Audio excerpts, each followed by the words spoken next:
लोगों को जेलों में डालूंगा। किसी करप्ट आदमी को मैं नहीं छोड़ने लगा। You are selected Prime Minister, तड़ियां देते हैं और धमकियां देते हैं कि हम पूरी ऑपोजिशन को जेलों में मैं भेज दूंगा। You are not a dictator. तुम तो सिर्फ कठपुतली हो, तुम्हारी तोरे तो कोई और हिला रहा है। जंग अभी जारी है, अभी हमें दायमी अमन की असल मंजिल पर पहुंचना है।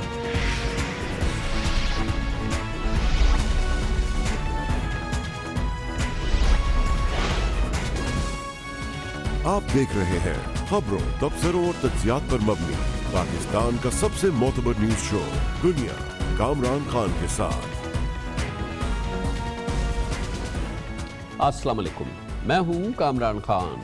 पाकिस्तान दुनिया के उन चंद ममालिक में शामिल है जिन्होंने दहशत गर्दी को शिकस्त दी है, अपने अवाम को दहशत गर्दों के चंगल से आज़ाद किया है।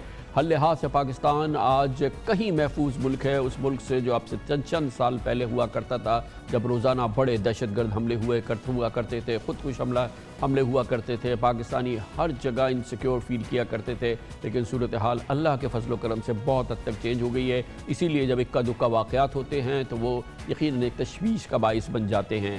इसी किस्म का वाक़या वफाकी दारुल हुकूमत इस्लामाबाद के करीब कल हुआ, जब दहशत गर्दों की फायरिंग से जहां पे एक पुलिस पोस्ट को निशाना बनाया गया, 2 पुलिस एहलकार जाँ बहक हो गए।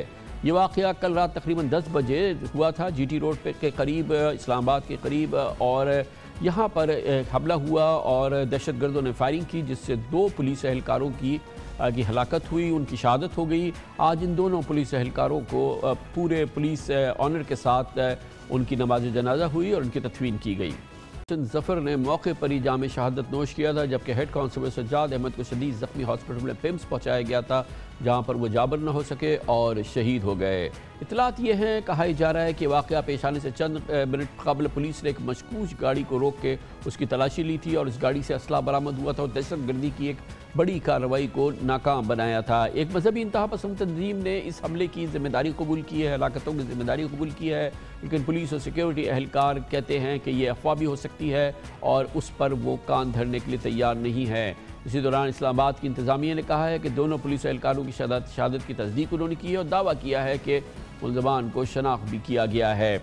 ये बहुत इंपॉर्टेंट वाक़या है, गो कि यकीनन उस अंदाज़ की दहशत गर्दी नहीं है जो हम पाकिस्तान में इससे पहले देखा करते थे, मगर इसकी जड़ तक पहुँचना बहुत ज़रूरी है और इस सिलसिले में क्या हो रहा है ये हमें बताएंगे। हमारे साथ मौजूद हैं इंस्पेक्टर जनरल पुलिस इस्लामाबाद, वफाकी दारुल हुकूमत की पुलिस को लीड करते हैं जनाब आमिर जुल्फ़िकार हमारे साथ मौजूद हैं, पुलिस के बहुत ही सीनियर और एक्सपीरियंस्ड ऑफिशियल हैं। बहुत बहुत शुक्रिया आमिर जुल्फ़िकार साहब। फरमाइएगा कि कल ये जो दहशत गर्द हमला हुआ, हम सही कह रहे हैं कि ये दहशत गर्द हमला ही था, इसमें बाकायदा ताक के जो है वो पुलिस एहलकारों को निशाना बनाया गया?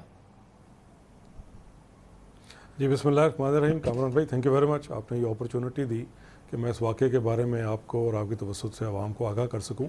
कल जो आपकी इंट्रो था उसमें बिल्कुल आपने सही आइडेंटिफाई किया कि 9:30 और 9:45 के दरमियान ये वाक़या हुआ है हमारा तरनौल जो चौकी है उसके ऊपर। उसमें हमारे एक ASI और एक हमारे हेड कांस्टेबल उन्होंने जाम शहादत नोश किया। और जहाँ तक टेररिज्म की बात है, मैं इसमें अभी चूँकि ये मामला ज़ेर तफ्तीश है तो मैं डेफिनेटली तो अभी आपको नहीं बता सकूँगा, लेकिन हम टेररिज्म को भी हर पहलू से इसका देख रहे हैं और जो क्रिमिनल एक्टिविटी अगर है तो उसको भी हम मुख्तलिफ़ टीमों के ज़रिए आइडेंटिफाई कर रहे हैं कि व्हाट वर द फैक्टर्स। यहाँ पे मैं ये ज़रूर बताता चलूँ कि आपने बिल्कुल सही कहा कि अल्लाह के फजल करम से पाकिस्तान और बिलखसूस इस्लामाबाद नवंबर 2018 में जो हमारा वर्ल्ड क्राइम इंडेक्स के ऊपर स्टेटस था, we were more than 100 safest city में थे हम। आज अल्लाह का शुक्र है हम 74th safest city on the planet.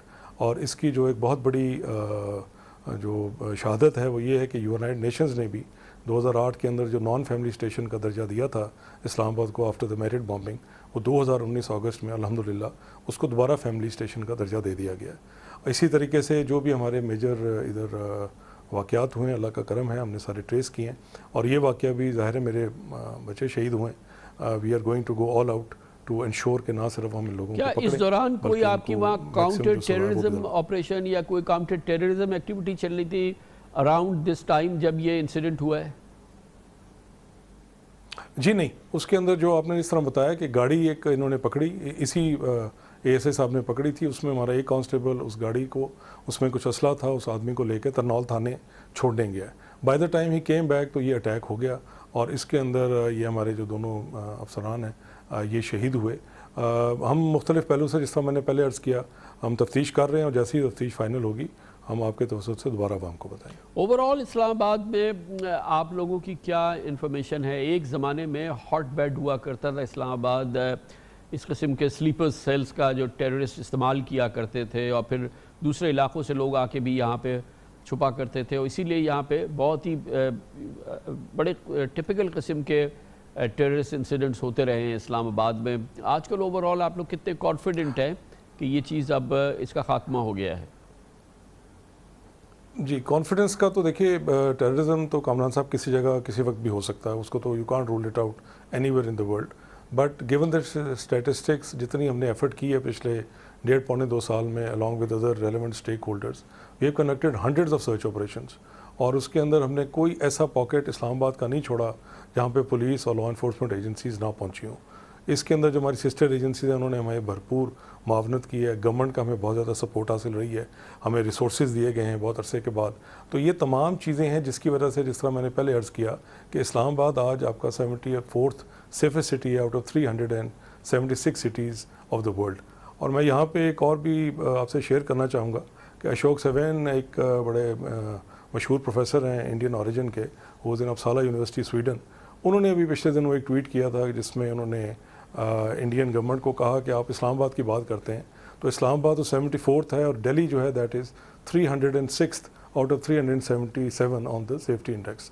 तो अल्लाह का शुक्र है, we are alert, we are working day in day out. आपकी जो एंटी क्राइम एक्टिविटी है वो कैसी है इस्लामाबाद के अंदर? मगिंग, हाउस रॉबरीज, इस किस्म के जो टिपिकल जो क्राइम इंसिडेंट्स हैं, सीरियस क्रिमिनल इंसिडेंट्स हैं, उनकी क्या कैफियत है? वो हम अक्सर सुनते रहते हैं। हमारा जो हमारा मेजर चैलेंज है कामरान भाई, वो है बेसिकली मोटरसाइकिल चोरी और किसी हद तक कार चोरी।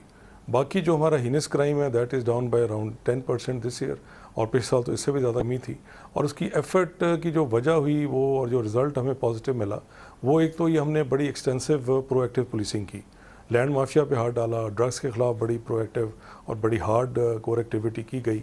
इसी तरह कोई इंपॉर्टेंट केस जो भी इस्लामाबाद में हुआ, एक मेजर अरेब हमारे इस तरह ही एक वाक़े में कत्ल हो गए थे, उनका केस है, बच्चों के अगवा के केसेस हैं, और इस तरह के जो भी इंपॉर्टेंट केसेस हैं, अल्लाह के फजल से मेरे DIGs ने और मेरे तमाम फोर्स ने उसको दिन रात एक करके उसको ट्रेस किया है और मुल्ज़मान को जो है उनको। ज़ुल्फ़िकार साहब, इस्लामाबाद की एक बड़ी बदनामी रही है, वो दुनिया पाकिस्तान के दूसरे शहरों में भी है, वो नारकोटिक्स के हवाले से, ड्रग्स के हवाले से उसकी प्रोलिफरेशन बहुत होती रही है और उसका बहुत आपने देखा कि बहुत शोर भी हुआ है स्टूडेंट्स में, दूसरी जगहों पे मुख्तलिफ़ किस्म की जो ड्रग्स प्रोलिफरेशन होती है, डिस्ट्रीब्यूशन होती है, उसके ख़िलाफ़ आपकी कामयाबी को आप ख़ुद कैसे ग्रेड करेंगे और आपको कितना कंसर्न है इस हवाले से? देखिए, ड्रग इशू एक ऐसा है कामरान साहब जो ज़ाहिर है सारी सिटीज़ में प्रेवेलेंट है। इस्लामाबाद की हद तक मैं आपको ये बड़े बावसूख अंदाज में बता सकता हूँ, क्योंकि ये टारगेट हमें प्राइम मिनिस्टर साहब ने दिया था जब यहाँ पे अपॉइंट हुआ।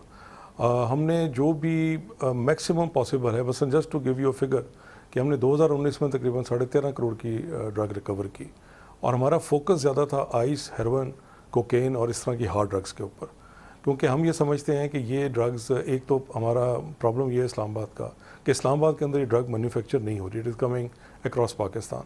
तो फिर हमने ANF के साथ मिलके काफ़ी वसी एक्शंस किए, और इसके साथ साथ जो एक चीज़ हमारी मिसिंग थी पहले, कि I myself went to around 8,000 students so far, I would address them in different universities, different schools, colleges. हम बल्कि शफात लाहौर भी गए उन बच्चों के साथ इंटरेक्ट करने के लिए, बिकॉज एक तो वो काम है ना कि हमने ड्रग पेडलर को पकड़ा, लेकिन अगर ड्रग यूजेज को हम कंट्रोल नहीं करेंगे और सेंसिटाइज नहीं करेंगे पेरेंट्स को और बच्चों को, जो इसके बहुत ही नेगेटिव कॉन्सिक्वेंसेज हैं उनकी ज़िंदगियों के ऊपर, तो ये एक बहुत अच्छा एफर्ट मेरे ख्याल से इस्लामाबाद में हुई है और उसके हमें काफ़ी पॉजिटिव जो हैं रिजल्ट्स आए हैं।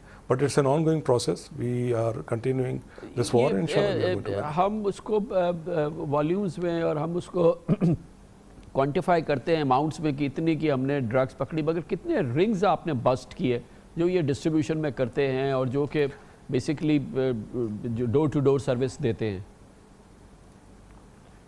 देखिए इसके अंदर डिफरेंट हैं। एक वो है एलिमेंट जो ड्रग को मेजर क्वांटिटी में लेके आ रहा है। वो तो इस्लामाबाद में ज़ाहिर है इतनी यूसेज नहीं है कि कोई टन्स एंड टन्स ऑफ जो है ड्रग वो है। यहाँ पे बेसिक जो इशू मैंने पर्सनली फील किया कि इसमें छोटी क्वांटिटी में आइस है या इस तरह की जो पार्टी ड्रग्स हैं उनकी यूजेज ज़्यादा थी।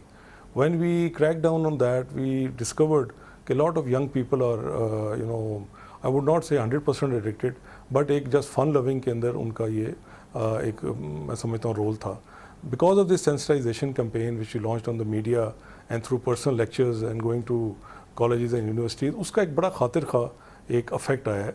और मैं ये समझता हूँ कि ये अगर हम अक्रॉस पाकिस्तान भी ये सारी चीज़ करें तो इसका सेंसिटाइजेशन ऑफ पेरेंट्स बहुत ज़रूरी है।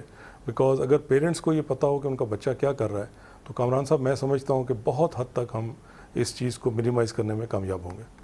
बहुत बहुत शुक्रिया जनाब Aamir Zulfiqar, inspector general police Islamabad police के सरबराह हमारे साथ मौजूद थे। खबर शब्रेक उसके बाद जिक्र करेंगे हमारे खित्ते में एक बहुत बड़ी एक्टिविटी है। चीन और भारत की फ़ौजें आमने सामने हैं। लद्दाख में एक बार फिर सरहदी तनाज़ात हवा पकड़ रहे हैं और सूरत हाल बहुत ज़्यादा ख़राब है। हालिया सालों में इस किस्म की टेंशन हमने दोनों फ़ौजों के दरमियान नहीं देखी है। इसकी बात करते हैं तफसील से एक छोटे से वक्फे के बाद।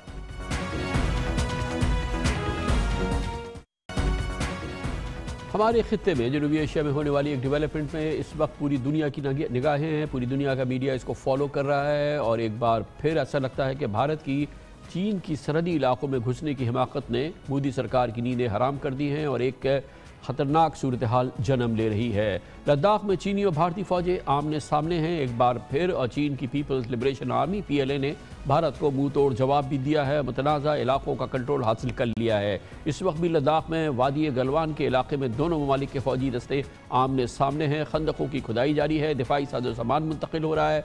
इत्तलात के मुताबिक इस वक्त भी 10,000 के करीब चीनी फ़ौजी मुतनाज़ा इलाके में मौजूद हैं और करीब ही अब लगता यह है कि फाइटर प्लेन्स भी लाए गए हैं और उनकी भी तस्वीर सामने आई हैं। 5 मई को सरहदी झड़प के बाद भारत और चीन के फ़ौजी कमांडोज़ की 6 मुलाकातें हो चुकी हैं, कमांडर्स की माफ़ कीजिएगा, और इन मुज़ाकरात में चीन ने मुतनाज़ इलाके में भारतीय तामीरात रोकने का मुतालबा किया था।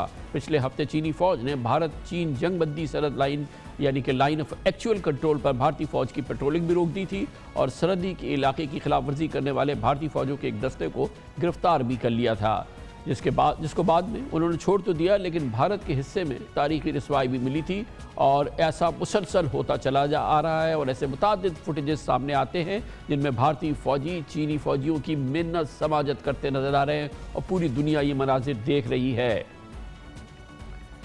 पाक भारत मिलिट्री कॉन्फ्रंटेशन और उसके खित्ते पे असरात और इसका बैकग्राउंड हम जानेंगे। इसके लिए हमें ज्वाइन कर रहे हैं पाकिस्तान में डिफेंस अफेयर्स के मुमताज़ सीनियर एक्सपर्ट जनाब air marshal retired Shahzad Chaudhry हमारे साथ मौजूद हैं। बहुत बहुत शुक्रिया एयर वाइस मार्शल साहब। आप फरमाइएगा कि 1962 के बाद जबकि भरपूर जंग हुई थी दोनों मुल्कों के दरमियान, हम मुसलसल हर कुछ सालों के बाद ये बॉर्डर टेंशन देखते हैं, बॉर्डर कॉन्फ्लिक्ट्स देखते हैं। 5-6 बार ऐसा हो चुका है। इस बार जो हो रहा है इसको आप पिछली जो वाक़यात हो चुके हैं उससे किसी वजह से ये मुमताज़ हैं या ये कोई डिफरेंट वाक़या है या आप उसी किस्म के वाक़यात में इसको शामिल करेंगे जो कि सन 62 के बाद हर कुछ साल बाद ये होता है चीन और भारत के दरमियान? जी खान साहब बहुत शुक्रिया। मेरी नज़र में 1962 में भी भारत ने किसी के कहने पे एक एग्रेशन किया था चीन के ख़िलाफ़, गो कि उसका अपना इंटरेस्ट भी था। उसके अंदर तिब्बत का मामला था, फिर ये लद्दाख के अंदर कुछ मामला थे और फिर उसके बाद ज़ाहिर है कि हमें पता है कि सिक्किम का मामला और इस किस्म के बाकी उनके मामला थे। तो उसके लिए भी उन्होंने एग्रेशन करने की कोशिश की। उसका जवाब खातिर खा चीन ने दिया और ये रियलाइज़ कर लिया भारत ने कि किस किस्म की शिकस्त खाई उन्होंने कि वो चीन जैसे मुल्क के साथ उस वक्त टक्कर लेने की पोजीशन में नहीं है। उसके बाद वो न्यूक्लियर रास्ता इख्तियार किया कि एक न्यूक्लियर पार उनका होना लाजमी है। अब मुझे लगता है कि बिल्कुल इसी ही किस्म की एक बेवकूफ़ी और गलती वो करने जा रहे हैं और इसका जो कंटिन्यूटी है वो मुझे ये सिर्फ पिछले साल आपको 5 अगस्त जब इन्होंने कश्मीर की लेजिस्लेटिव एग्रेशन की थी कश्मीर के ऊपर, सिर्फ वहाँ से स्टार्ट नहीं होता है, बल्कि ये उससे पहले चले जाइए तो कुछ भारत का घुमंड, कुछ ऐसा एरोगेंस है, कुछ ऐसा ह्यूब्रिस है जो कि उसको मजबूर करता है कि वो अपना वज़न अपने असल वज़न से ज़्यादा दुनिया के मामलात में दिखाए। जियोपॉलिटिकली वो गलती दर गलती किए जा रहे हैं। आपकी रिपोर्ट में बड़ा बेहतर उन्होंने बताया आपके रिपोर्टर ने कि 4 महाजों पे इस वक्त अपने आप को फंसा चुका है। एक मुल्क जो कि मिलिट्री तौर पे भी اور اکنامک طور پہ بھی اور چین کے مقابلے میں بہت پیچھے ہو، وہ جب ایسے ملک کے ساتھ کچھ ایسی بات کرنے جائے گا تو ظاہر ہے کہ چین جیسا ملک پھر اس کو اتنی آسانی سے لے گا نہیں۔ یاد رہے کیا اسٹیبلش کیا ہوا اس معاملے کے ساتھ کہ لداخ آج بھی ایک ڈسپیوٹڈ لینڈ ہے۔ آپ بھلے ایک لیجسلیٹو ایگریشن کے ساتھ اس کو علیحدہ کر کے یونین ٹیریٹری بنانے کی کوشش کریں، لیکن یونین ٹیریٹری بنی نہیں، چین نے قبول نہیں کیا۔ چین کے کلیمز ہیں آپ کے اوپر، آپ نے ان کی زمین ہتھیائی ہوئی ہے، اس لیے وہ آپ کے 5 کلومیٹر آج آپ کے بھارت کے اندر آ کے بیٹھ گئے۔ تو میرا خیال ہے کہ یہ واضح ہو کے دنیا میں سامنے آ رہا ہے کہ جس قسم کا رویہ نریندر مودی اور اس کے ایڈوائزرز نے اپنایا ہے، نہ صرف یہ پورے خطے کو جنگ میں جھونکے گا، بلکہ یہ ایک بدقسمتی سے نیوکلیئر پاورز کا آپس میں کلیش بننے کی بھی پاسبلٹی ہو سکتی ہے۔ تو میرا خیال ہے کہ بالکل ایک جیسے کہتے ہیں کہ ill thought ایڈونچرزم ہے بھارت کے اندر، جو کہ پھر الٹیمیٹلی یہ ڈپلومیٹک لیول پہ جا کے پھر منت سماجت کر کے تو اس کو حل کرتے ہیں چین کے ساتھ۔ تو وائس مارشل صاحب یہ بتائیے گا کہ میں ہر بار یہ دیکھتا ہوں، یہ جب بھی ایپیسوڈز ہوتی ہیں، جب ٹروپس آپس میں ایک دوسرے کے سامنے ہوتے ہیں اور کوئی کانفرنٹیشن ہوتی ہے تو اس میں گولیاں چلتی ہیں، اس میں گولے چلتے ہیں، بم چلتے ہیں، مگر یہ لوگ ہاتھ سے لڑتے ہیں ایک دوسرے کے ساتھ۔ یہ کیا بیک گراؤنڈ ہے، یہ کیوں ایسا ہوتا ہے؟ دیکھیے، ایک تو یہ ہے کہ دونوں چین تو جنگ اس لیے نہیں کرنا چاہے گا کہ چین کو پتہ ہے کہ بہت سی اس وقت عالمی قوتیں ہیں جو چاہتی ہیں کہ چین کسی کے ساتھ بھی جنگ میں الجھ جائے، خاص طور پہ بھارت، اور بھارت کو تیار کیا گیا ہے اس عرصے میں۔ پچھلی مرتبہ 1962 میں بھی امریکہ کا کافی ہاتھ تھا بھارت کو جنگ میں جھونکنے کے لیے۔ اس دفعہ بھی کچھ اسی قسم کی چیز نظر آتی ہے کہ اس کو کہا جا رہا ہے کہ وہ اس کو کنونشنل بیلنس کے طور پہ یا جیو پولیٹیکل بیلنس کے طور پہ بھارت کو تیار کیا۔ تو بھارت ان چیزوں سے اتنا کچھ میرے خیال میں اپنے آپ کو اوور ایسٹیمیٹ کر گیا کہ وہ غلطی، ایک تو وہ بات تھی۔ دوسرا، چین تو اس قسم کی جنگ نہیں چاہتا، اور دیکھیے چین بات چیت سے یا جس قسم کا فزیکل برال ہوتا ہے اس کے بعد ہی وہ 5 کلومیٹر اندر آ کے بیٹھ گیا ہے اور 5 جگہ پہ بیٹھ گیا ہے، تو اس کو گولی چلانے کی ضرورت نہیں ہے۔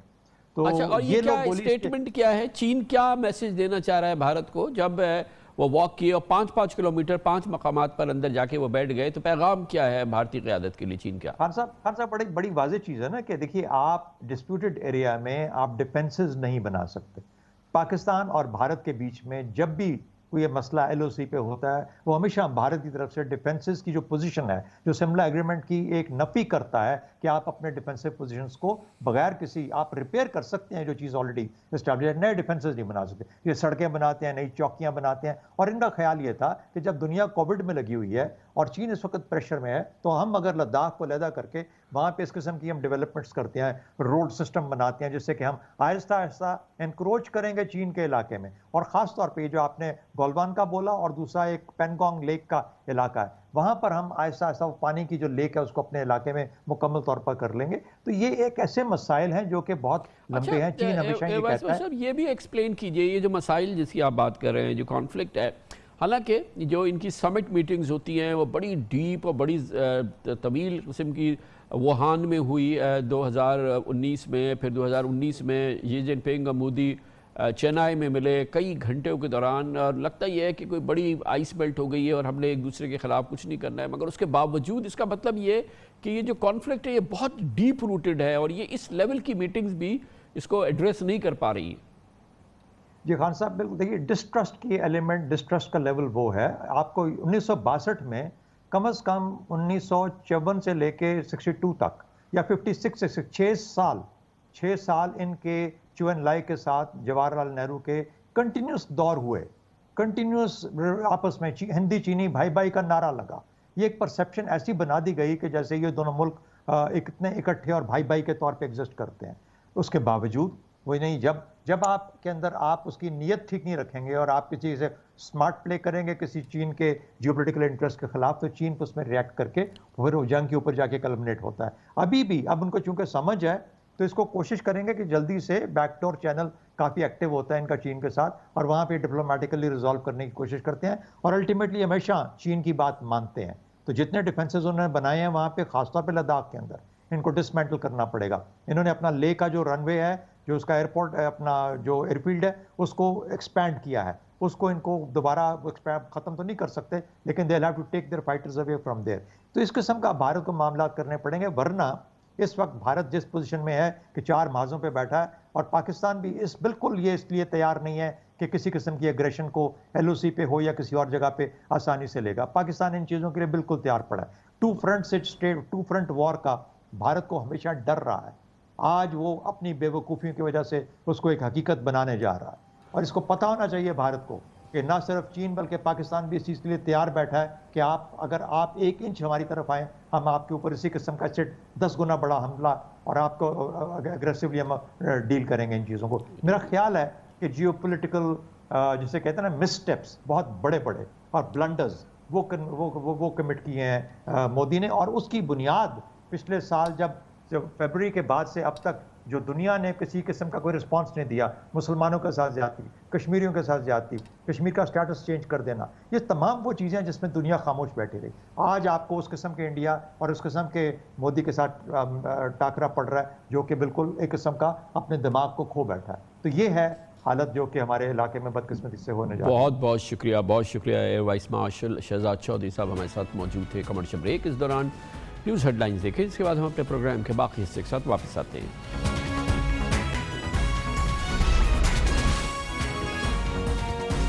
آپ دیکھ رہے ہیں خبروں، تبصروں اور تجزیات پر مبنی پاکستان کا سب سے معتبر نیوز شو دنیا، کامران خان کے ساتھ۔ عید سے 2 روز قبل پی آئی اے کے دل خراش سانحے کو کریش کو اب 5 روز ہو گئے ہیں، مگر ایک بہت بڑا ٹارچر جو ایک بہت بڑے متاثرین کے اقربا کے لیے، فیملیز کے لیے، وارثین کے لیے ہے وہ یہ کہ اب تک لاشوں کی شناخت کا عمل مکمل نہیں ہوا ہے۔ 53 میتوں کی شناخت ابھی باقی ہے اور 44 باڈیز ورثاء کے حوالے کی گئی ہیں، جبکہ فیصل عیدی نے بتایا ہے کہ ان میں سے عیدی کے سردخانوں سے 19 میتیں لوگ زبردستی لے گئے۔ افسوس کی بات ہے کہ میتوں کے ڈی این اے ٹیسٹ کرائے جانے کے معاملے پر ابھی تک حکومت پاکستان کے پاس شاید وہ کیپیسٹی نہیں ہے، وہ استطاعت نہیں ہے کہ اس قسم کے حادثات میں اور اس سے منسلک اس قسم کے دوسرے معاملات میں ڈی این اے ٹیسٹنگ کوئکلی ہو سکے، اور اس کے لیے شاید ایکسپیرینس بھی نہیں ہے۔ مگر جو کچھ ہے وہ یہ کہ وفاقی حکومت اور سندھ حکومت اس معاملے میں بھی ایک دوسرے پر الزام تراشی کر رہے ہیں۔ ڈی این اے کی ٹیم، اسپیشلسٹ ٹیم لاہور سے کراچی آ چکی ہے۔ یہ پاکستان کی سب سے بہترین اور ایکسپرٹ ٹیم ہے جو ڈی این اے ٹیسٹنگ کے اوپر کام کر رہی ہے۔ جیسے جیسے یہ کنفرمیشن آتی جائے گی ویسے ویسے لاشیں کے جو ورثاء ہیں ان کے حوالے کر دی جائیں گی۔ یہ کہنا کہ پنجاب سے ماہرین بلائے گئے ہیں یہ سراسر ان کی ناعلمی ہے، ان کی مرضی ہے، لیکن بہرحال ہماری ٹیم جو ہے بالکل اس قابل ہے۔ جو ان کے ڈی این اے سیمپلز ہیں وہ یونیورسٹی کراچی یونیورسٹی کی جینوم لیبارٹری میں بھیج دیے گئے ہیں ڈی این اے کراس میچ کے لیے، تو یہ لا علمی شو کرتا ہے گورنر صاحب کی۔ لیکن بہرحال یہ بات طے ہے کہ اب سے چند سال پہلے تک، بلکہ اب سے 1 سال پہلے تک بھی پراپر ڈی این اے ٹیسٹنگ فیسلٹی یا جینون فیسلٹی کراچی میں اور سندھ میں نہیں تھی، لیکن کراچی یونیورسٹی میں ایک سندھ حکومت کی مدد سے ایک فیسلٹی قائم ہے۔ لیکن بنیادی بات یہ ہے کہ ڈی این اے ٹیسٹنگ اور پراپر کنفرمیشن ابھی تک نہیں ہوئی ہے، نہ لاہور سے آنے والی ٹیم نے یہ پراپر کام اور اختتام کیا ہے اس شناخت کے عمل کو، نہ ہی کراچی کی سندھ حکومت کی ٹیسٹنگ فیسلٹی یہ کر چکی ہے۔ اس وقت تحقیقات کے لیے ایئر بس بنانے والی کمپنی کی ٹیکنیکل ایڈوائزر کی 11 رکنی اسپیشلسٹ ٹیم کراچی پہنچ چکی ہے، اور اس معاملے میں یہ ٹیم بہت اہمیت کی حامل ہے۔ ٹیم میں طیارہ کے انجن بنانے والی کمپنی جنرل الیکٹرک کے ماہرین بھی شامل ہیں، جی کے ماہرین ہیں۔ ماہرین کی ٹیم نے کراچی ایئرپورٹ پر لینڈنگ سے پہلے اس فضائی روٹ کا بھی جائزہ لیا ہے جس پر حادثے کا شکار ہونے والے جہاز سفر کر رہا تھا۔ ابھی تک ماہرین کی ٹیم نے اس حادثے کی جگہ کے دورے کیے ہیں اور بہرحال اس کی انویسٹیگیشن ابھی شروع ہوئی ہے۔ دوسری جانب وفاقی حکومت نے بھی 4 رکنی تحقیقاتی کمیٹی تشکیل دی تھی جس کی سربراہی aircraft accident investigation board یعنی کہ AAIP کے صدر ایئر کموڈور عثمان غنی کر رہے ہیں۔ پی آئی اے یعنی کہ پاکستان ایئر لائنز پائلٹ ایسوسی ایشن کہتی ہے کہ حکومتی تحقیقاتی ٹیم مناسب عمل نہیں ہے۔ پالپا کا موقف ہے کہ aircraft accident investigation board کے بجائے تحقیقات کے لیے حکومت کو ایک ایسا قابل اور ایک کمپریہنسو بورڈ تشکیل دینا چاہیے جس میں پالپا بھی ہو، انٹرنیشنل سول ایویشن آرگنائزیشن اور international federation of airline pilots association کے ممبرز بھی شامل ہو۔ گویا پالپا یہ چاہتی ہے کہ اس میں پائلٹس کی ریپرزنٹیشن ہونی چاہیے، پراپر ریپرزنٹیشن ہونی چاہیے، کیونکہ بظاہر یہ لگتا ہے اور اب تک جو میڈیا رپورٹ سامنے آئی ہیں اس میں لگتا یہ ہے کہ اس پورے واقعے کی ذمہ داری پائلٹ پہ ڈالی جا رہی ہے۔ پالپا کے علاوہ اس ٹیم پر سندھ حکومت نے بھی اپنے تحفظات کا اظہار کیا ہے اور وزیر تعلیم سعید غنی کا حکومتی تحقیقاتی ٹیم پر سیریس سوالات اٹھائے گئے ہیں۔ حکومت سندھ کہتی ہے کہ وہ مطمئن نہیں ہے اس تحقیقاتی ٹیم سے جو کہ وفاقی حکومت نے تشکیل دی ہے۔ تحقیقاتی کمیٹی بنائی گئی ہے، اس میں تمام لوگ ارشد ملک صاحب کے ماتحت ہیں اور ان کے ماتحت افراد کو اس کمیٹی کے اندر ڈال دیا گیا۔ تو پھر یہ کمیٹی کا ڈرامہ کرنے کی ضرورت کیا ہے؟ جو کمیٹی بنائی ہے اس پہ ہمیں اعتراضات ہیں۔ آپ کیوں اس کمیٹی کے اندر پالپا کے نمائندے کو شامل نہیں کرتے ہیں؟ آپ کیوں اس کمیٹی کے اندر پائلٹس کی جو انٹرنیشنل ایک ایسوسیشن ہے اس کے نمائندے کو کیوں شامل نہیں کرتے ہیں؟ اس حالت میں جب لینڈنگ ہوتی ہے ایئرپورٹ پر فائر بریگیڈ کی گاڑیاں تیار کھڑی ہوتی ہیں، ایمبولینسز تیار کھڑی ہوتی ہیں، فارم تیار پڑے ہوئے ہوتے ہیں۔ وہ جہاز جب نیچے اترا، جب لگا تو ان کی تیاری کوئی نہیں تھی، اس کو کہا گیا کہ تم واپس جاؤ۔ جب یہ جہاز دوبارہ لینڈ کرنے آ رہا تھا، کیا ایئرپورٹ کے اندر یہ ایمبولینسز تیار تھی؟ کیا ایئرپورٹ کے اندر یہ فائر بریگیڈ کی گاڑیاں تیار تھیں؟ کیا اور جو انتظامات کیے جاتے ہیں اس طرح کی ایمرجنسی یا کریش لینڈنگ کے لیے وہ ایئرپورٹ کے اندر تھے کہ نہیں تھے؟ لیکن یقیناً ابھی اس کی تحقیقات جاری ہے، لیکن سعید غنی صاحب کی بات درست ہے کہ یہ کسی بھی صورت میں ایک تھورو انڈیپینڈنٹ بورڈ نہیں ہے اور جس میں کہ ایسا انفلوئنس موجود ہو جو کہ پی آئی اے کے انفلوئنس میں نہ ہو۔ یقیناً ایک تھورو انڈیپینڈنٹ بورڈ کی ضرورت ہے۔ ظاہر ہے حتمی طور پر ابھی کچھ کہنا ممکن نہیں ہے، تاہم بتایا جا رہا ہے کہ طیارے کی لینڈنگ کی پہلی کوشش کے دوران جہاز کے انجن 3 مرتبہ رن وے سے ٹکرائے اور جہاز کے انجن سے چنگاریاں بھی دیکھی گئیں۔ جہاز کے رن وے سے ٹکرانے کے الزام کے نشانات بھی رن وے پر موجود ہیں، لیکن پالپا کا یہ دعویٰ ہے کہ طیارہ حادثے کی تحقیقات کو غلط رخ دے کر اصل کرداروں کو بچانے کی کوشش کی جا رہی ہے۔ پالپا کا کہنا ہے کہ پہلی اور دوسری لینڈنگ کی تفصیل کو ملا کر غلط رنگ دیا جا رہا ہے اور انجن کے رن وے پر لگنے کی اطلاع پائلٹ کو نہ دیا جانا ایک سوالیہ نشان ہے کہ آخر پائلٹ کو کیوں نہیں بتایا گیا تھا کہ اس کے لینڈنگ گیئرز نہیں کھلے ہیں، یا پائلٹ کو خود کیوں نہیں پتا تھا۔ یہ بہرحال اس میں بہت ساری مسٹریز ہیں اور بہت سارے سوالات ہیں جو کہ بظاہر آسانی سے اس کے جوابات مشکل نہیں ہے۔ یہ بات بھی امپورٹنٹ ہے کہ ایمرجنسی لینڈنگ کے لیے جو کمیونیکیشن تھی ایئر ٹریفک کنٹرول اور پائلٹ کی، وہ بھی ابھی انڈر انویسٹیگیشن ہے، اس کی بھی تفصیلات آنا باقی ہیں۔ یہ اس وقت معلوم ہوگا جب بلیک باکس ڈی کوڈ ہوگا اور ڈیجیٹل فلائٹ ڈیٹا ریکارڈر مل چکا ہے، کہا جا رہا ہے، اور اسے فرانس بھیج دیا گیا ہے، مگر ابھی تک طیارے کا کاکپٹ وائس ریکارڈر نہیں ملا ہے۔ یہ میڈیا رپورٹ سے ہم اس بارے میں 100% یقین سے نہیں کہہ سکتے۔ تحقیقات مکمل جب ہوگی جب ہی پتہ چلے گا کہ آیا پائلٹ نے وارننگز کو اگنور کیا یا ایئر ٹریفک کنٹرول نے وارننگ جاری کرنے میں کوتاہی برتی۔ یہ سوالات ہیں جن کے جوابات ڈھونڈنے ہیں۔ اس وقت حادثے کا سارا ملبہ جیسے میں نے آپ کو بتایا پائلٹ پر ڈالا جا رہا ہے، مگر پچھلے ہفتے کے حادثے میں 15 سال میں 5 ایئر کریش ہو چکے ہیں، یہ آپ کو پتہ ہونا چاہیے، اور مگر ایئر لائن بے قصور اور رپورٹس کبھی بھی عوام کے سامنے نہیں آئی ہیں۔ یہ بدقسمت ہماری سب سے بڑی بدقسمتی ہے کہ پچھلے 15 سال کے دوران ہمارے 5 بڑے کریش ہو چکے ہیں اور ہر بار کچھ نہ کچھ بہانہ کر دیا جاتا ہے۔ ایئر لائن 100% اس کی ذمہ دار نہیں ٹھہرائی گئی ہے۔ آپ نے تفصیلات دیکھ لیں پاکستان میں ہونے والے کریش کی، ذمہ داری کس کی تھی، نہ جانے اس کا ہمیں آخر میں پتہ چلے گا یا نہیں پتہ چلے گا، لیکن ایک ایکسپرٹ اوپینین حاصل کرتے ہیں فلائنگ کے پرسپیکٹو سے بھی، پائلٹ کے پرسپیکٹو سے بھی، مینجمنٹ کے پرسپیکٹو سے بھی، اور ایسے معاملات میں جو ایئر ٹریفک کنٹرولز ہوتے ہیں وہ کیسے کام کرتے ہیں، دنیا کے انٹرنیشنل سٹینڈرڈ پریکٹسز کیا ہیں، یہ ہم جانیں گے۔ اور اس کے لیے ہم نے دعوت دی ہے، ہمیں جوائن کر رہے ہیں کیپٹن اعجاز ہارون جو خود بہت ایکسپیرینسڈ پائلٹ ہیں، پی آئی اے میں بھی فلائنگ کر چکے ہیں، پاکستان سے باہر بھی دوسرے ایئر لائنز میں بھی فلائنگ کر چکے ہیں، اور پی آئی اے کو وہ کی قیادت بھی کر چکے ہیں اس کے مینیجنگ ڈائریکٹر کی حیثیت سے۔ بہت بہت شکریہ اعجاز ہارون صاحب، آپ نے ہمیں جوائن کیا ہے۔ یقیناً یہ کہنا قبل از وقت ہوگا، مناسب بھی نہیں ہوگا کہ ہم اس پورے واقعے کی ذمہ داری ہم جیسے کہ اس وقت نظر آ رہا ہے ہم پائلٹ پہ ڈال دیں، یا ہم اس پہ کوئی بھی اپنی طور پہ یا اپنے کسی بھی ایکسپرٹ اوپینین سے کسی پہ ایک اس کو نیل ڈاؤن کر دیں کہ اس کی ذمہ داری ہے۔ مگر یہ بڑا ایک سیڈ بات ہے کہ 15 سال کے اندر 5 کریش ہو چکے ہیں پاکستان میں، اور جس میں کہ 3 پی آئی اے، 1 ایئر بھوجا، 1 ایئر بلو کا کریش ہے۔ یقیناً ہمارے ہاں سیریس مسائل ہیں ہمارے پورے سسٹم کے ساتھ، اس میں تو کوئی شک نہیں ہے۔ آپ کے خیال میں یہ بات درست ہے، اور مسئلہ ہے تو آپ کے نزدیک کہاں ہے کہ 15 سال میں 5 کریش ہوئے ہیں ہمارے یہاں؟ السلام علیکم کامران صاحب، بہت بہت شکریہ، آپ نے مجھے اپنے پروگرام میں مدعو کیا۔ आपने एक बड़ा अच्छा नुक्ता उठाया है और मेरे ख्याल में अभी बजाय इसके कि हम इस पे बात करें कि क्रैश क्यों हुआ, कैसे हुआ, किसकी गलती थी, कि जी ये ज़िम्मेवारी जो है ये कभी भी जो एडमिनिस्ट्रेशन है या मैनेजमेंट है उन पे नहीं आती। आपने जो 5 क्रैशेस बताए हैं उनमें से 3 क्रैशेस ऐसे हैं जो कि पिछले 2 साल के अंदर PIA के अंदर हुए हैं। एक हो गया जो तुर्बत में हुआ था, एक हो गया गिलगित में, और ये तीसरा अनफॉर्चुनेट एक्सीडेंट जो अभी कराची में हुआ।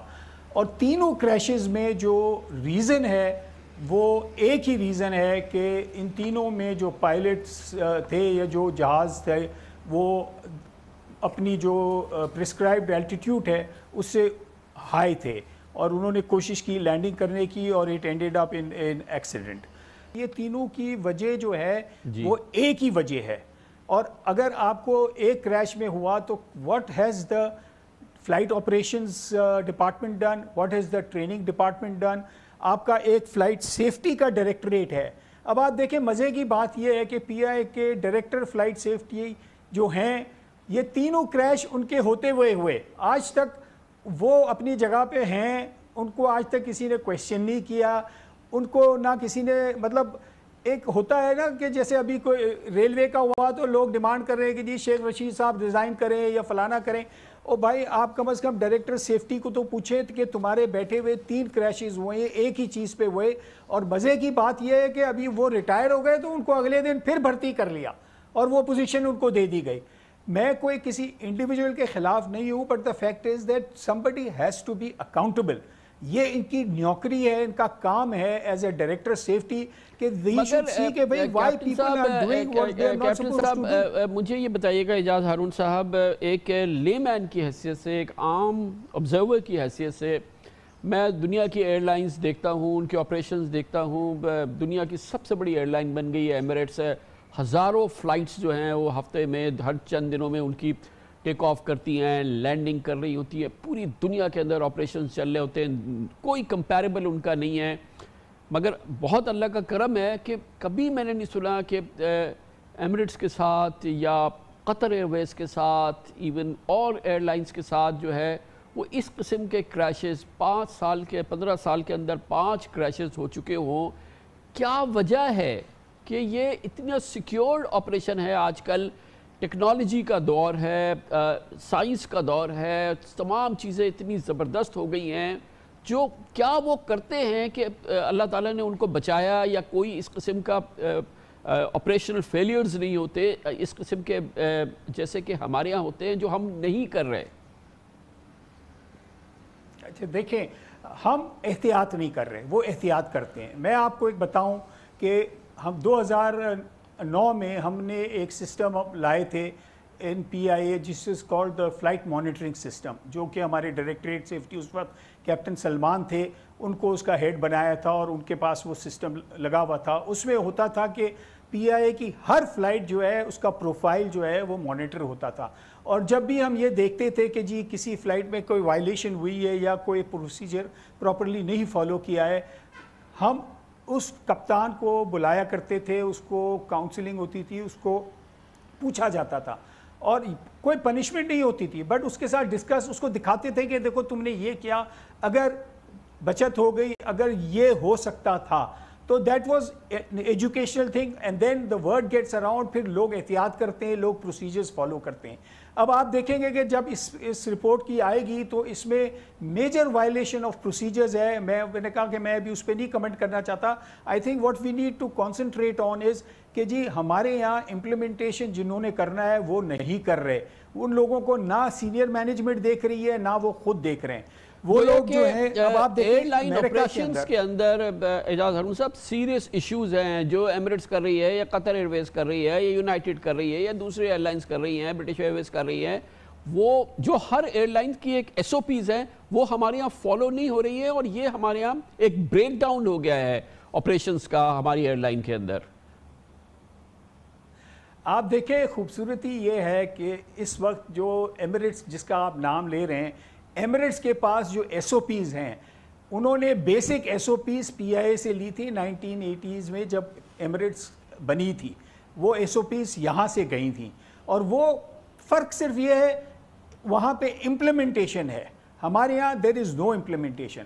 ہمارے یہاں مطلب ابھی میں ایسی کسی کو پوچھ رہا تھا کہ جی ہم ایک سسٹم تھا ہمارے پی آئی میں, روز صبح ہر جہاز کی انڈیویجول مینٹیننس چیک کیا جاتا تھا کہ اس پہ جو سنیک تھا وہ کلیئر ہوا, اگر اس کو کیری فارورڈ کیا ہوا تھا تو کیوں کیا تھا. Daily the director engineering had to in front of a group of people جو صبح مارننگ بریفنگ میں بیٹھتے تھے, اس کو سب کو ایکسپلین کرنا پڑتا تھا. تو ہی یوزڈ ٹو میک شیور کہ it should not be embarrassing for ہم. وہ میک شیور کرتا تھا کہ ہر چیز اپنے صحیح طریقے سے ہو. جب تک یہ چیک سسٹم نہیں ہوگا آپ دیر از نو وے کہ یو کین اچھا یہ بھی بتائیے گا کیپٹن صاحب کہ یہ بھی بتائیے گا کہ فلائٹ آپریشن کا سسٹم ڈیلی بیسس پہ چیک ہوتا ہے, S O Ps daily basis پہ چیک ہوتی ہیں, فلائٹ انجینئرنگ جو ہے وہ اپنا کام کر رہی ہوتی ہے. یہ بتائیے کیا پائلٹس کے بھی ایس او پیز چیک ہوتے ہیں, کیا پائلٹس کے بھی کبھی ایک کائنڈ آف اوور ہال ہوتا ہے, پائلٹس کی بھی کنٹینیوس واچ ہوتی ہے کہ وہ جس طرح سے ایک انجن کی ہوتی ہے ایسے پائلٹس کی یا فلائٹ انجینئرز کی بھی ہوتی ہے, دنیا میں ہوتی ہے, اور ہمارے یہاں کیا کیفیت ہے؟ یہی میں آپ کو بتا رہا ہوں. جو فلائٹ مینجمنٹ مانیٹرنگ سسٹم جو تھا that was basically to keep a continuous check on the pilot whether he is following the SOPs or not. That system is still there, but the fact is کہ اس system میں جو information آتی ہے اس پہ کوئی action نہیں ہو رہا. آپ دیکھیں نا, یہ 3 تو کریش ہو گئے. ایک ابھی ریسنٹ انسیڈنٹ ہوا تھا جس پہ کروز ہو گیا تھا اور وہ they went through 2 FIRs. No action has been taken. Then there was one incident in which a pilot landed on the wrong runway. No action has been taken. What is the safety department and what is the top management of PIA doing? What are the pressures? Why they are not able to take any action or take corrective measures in all of these incidents? یہ بھی مجھے بتا دیجئے گا اعجاز ہارون صاحب کہ آج in this agent day کتنی discretion ہوتی ہے پی آئی اے کے پاس کہ وہ اپنے حساب سے فیصلے کرے. آج کل ہر چیز جو ہے وہ اتنی ٹیکنالوجی کے دور میں اتنی پریسائز ہوتی ہے, جو ایئر ٹریفک کنٹرول یا پھر جو اس کی ایس او پیز ہوتی ہیں, کیونکہ اس میں بات آئی تھی کہ جی اس کی الٹیٹیوڈ بہت ہائی تھی اور اتنی نہیں ہونی چاہیے تھی. مطلب دیس کائنڈ آف تھنگز جو کہ مسلسل جب اس قسم کی چیزیں ہوتی ہیں, کتنا ڈسکریشن اویلیبل ہوتا ہے پائلٹ کے پاس, کتنا لیٹیٹیوڈ ہوتا ہے اس کے پاس کہ وہ اپنے لحاظ سے فیصلہ کرے کہ میں نے, کیونکہ جیسے آپ نے کہا کہ وہ غلط رن وے پہ لینڈ کر گیا, اور بھی لیپسز تو ہوتی ہیں. تو کیا پائلٹس کو ریجڈلی فالو کرنی ہوتی ہیں ایس او پیز, یا یہ کہ اس کے پاس ڈسکریشن ہوتا ہے ایٹ دا لاسٹ منٹ اور سم تھنگ؟ دیکھیں پائلٹ اینڈ کمانڈ کے پاس ڈسکریشن تو ہوتا ہے, but the fact is that اگر ایک آدمی اپنے ڈسکریشن کو غلط استعمال کرتا ہے یا اوور یوز کرتا ہے تو somebody has to check him. When you give discretion to somebody, you have to have a body which is over and above, which will monitor and check that person کہ بھئی تم کوئی اندھی نہیں لگی ہوئی کہ تم جو چاہے تم کر لو, and you know which of course costs lives of innocent people. But the fact is کہ ہمارے یہاں discretion تو آپ نے دے دیا, but the fact is کہ آپ نے اس کے اوپر کوئی چیک نہیں رکھا. یہ چیزیں ہوئی, دیکھیں نا, یہ 3 چیزیں جو 3 کریشز ہوئے, یہ تو جو کریش ہو گئے, ایسے کتنے اپروچز ہوئے ہوں گے جو کبھی رپورٹ ہی نہیں ہوئے, جو کسی نے دیکھے ہی نہیں. اور یہ نہیں ہے کہ اس کا پتہ نہیں چل رہا تھا. I am sure on the flight monitoring system they must be coming, they must be, ہو سکتا ہے رپورٹ بھی ہوتے ہیں بٹ کوئی دیکھنے والا ہی نہیں ہے. ہمارے یہاں جو دفتر میں بیٹھا ہے جس کا کام ہے وہ چاہتا ہے تو ایسا سسٹم نہیں ہے اعجاز ہارون صاحب کہ آج یہ فلائٹ ٹیک آف کی, یہ لینڈ کری, ڈیورنگ دا فلائٹ یہ مسئلہ آیا, یہ لینڈنگ کے وقت یہ مسئلہ آیا, یہ ٹیک آف کے وقت مسئلہ آیا, whatever you know, during flight یہ مسئلہ آیا. میرے حساب سے تو ہر چیز لاگ ہوتی ہے, ایک ایک چیز, اور پھر اس پہ فالو اپ ایکشن ہوتا ہے. آئی ایم 100% شیور کہ انٹرنیشنل ایئر لائن ساری فالو کرتی ہیں. ہمارے یہاں جیسے آپ نے کہا کہ 10 ایسے انسیڈنٹس ہو گئے ہوں گے جس میں خدا نہ خواستہ ایکسیڈنٹ نہیں ہوا, لیکن وہ اپروچز, وہ لینڈنگز, وہ ساری چیزیں جو تھیں وہ شاید بائی دا بک نہیں تھی, مگر اس پہ کوئی ایکشن ہونا یا اس کی پراپر لاگ بک بننا, اور اسی طرح سے جو آپریشنل فیلیئرز ہیں, یہ ٹیکنیکل فیلیئرز ہیں, یہ انجینئرز فیلیئرز ہیں, اس کی بھی پوری ایک لاگ بک تو ہوتی ہوگی نا, اس پہ پھر فالو اپ ایکشن تو ایک کامن سینس ہے. دیکھیں لاگ بک ہے, فالو اپ ہے, رپورٹ بھی آتی ہے, اور آپ کو کسی سے لینے کی بھی نہیں ضرورت ہے. آپ کے پاس سسٹمز ہیں کہ آپ کے پاس آپ کے ٹیبل پہ آ جائے. बट द फैक्ट इज कि वो जब आती है तो उस पर एक्शन भी तो कोई एक्शन लेने वाला हो ना। मैंने आपको बताया ना कि जो लोग हैं उन्होंने कोई एक्शन नहीं लिया तो उनको कोई नहीं पूछ रहा, किसी को कोई पूछ ही नहीं रहा, और ये चीजें होती जा रही हैं। तो आप नहीं समझते एजाज अहमद साहब कि एक फोरेंसिक ऑडिट जो है वो PIA के हो जाए ऑपरेशंस की, इन तमाम चीज़ों की, इंजीनियरिंग की, दूसरे जो कॉकपिट क्रूज का जो भी निज़ाम रहा है, किस तरह से सारी चीज़ें हुई, ये जो लॉग बुक्स है कोई उठा के देखे तो सही कि हमने किया क्या है अपने साथ, इसका भी तो एक ऑडिट हो सकता है ना।